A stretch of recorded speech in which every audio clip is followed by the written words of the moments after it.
We live in dense urban centers and plug into massive digital networks, yet an increasing number of people report feeling completely invisible. To understand why, we have to separate the physical state from the psychological one.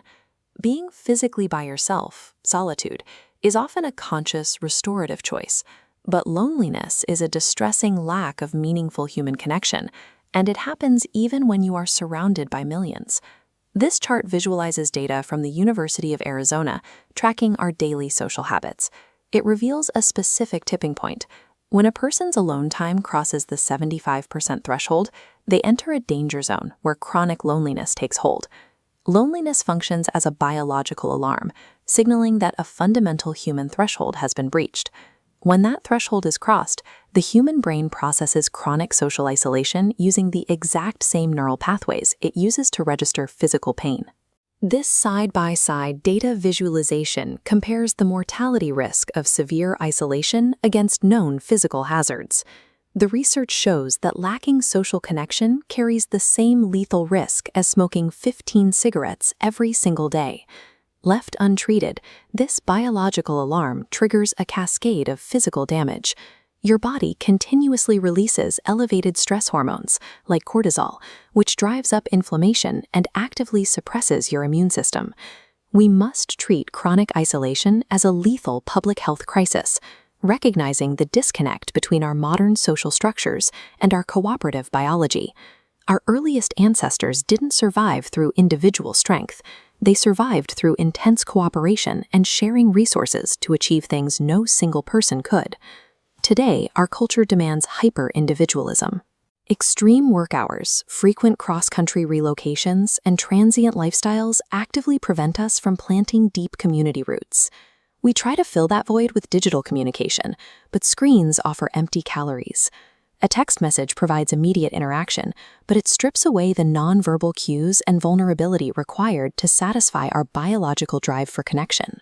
Our built environments and our daily technologies actively suppress the biological rewards, like the release of oxytocin, that we are hardwired to receive from close human physical proximity. To identify what modern life has stripped away, we look to former Surgeon General Vivek Murthy, who breaks human connection down into 3 essential requirements. This conceptual model maps the first requirement, intimate connections, the core circle representing relationships defined by deep vulnerability and emotional support. Second, relational connections, the broader ring of friends sharing regular activities.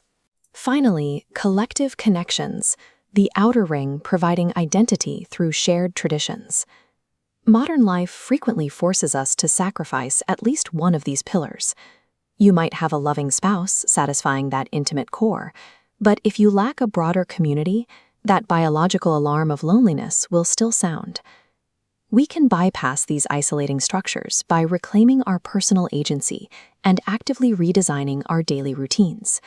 The first step is a simple shift in mindset. Prioritize the depth and quality of your relationships over the sheer quantity of your social interactions. From there, we practice intentional solitude. Carving out tech-free, quiet routines helps process emotions and builds the internal resilience necessary to form strong external bonds.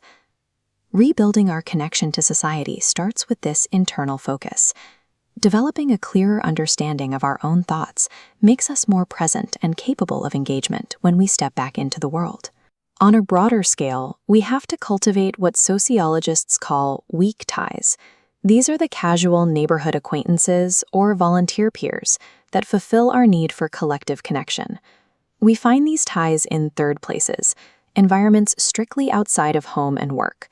Frequenting a local diner, a park, or a library forces the organic, face-to-face social collisions that humans evolved to rely on. This requires replacing the passive consumption of social media feeds with active community engagement, whether that is participating in local governance or joining a shared physical activity. Restoring these connections involves cultivating the quality of our own presence, and then actively extending that focus outward into the physical spaces where community happens.